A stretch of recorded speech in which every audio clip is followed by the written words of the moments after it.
purpose of me coming back to Pakistan.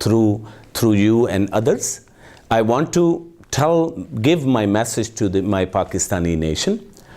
It is the safest way of delivering, having a childbirth delivery, whether normal, spontaneous, or through the abdominal C-section.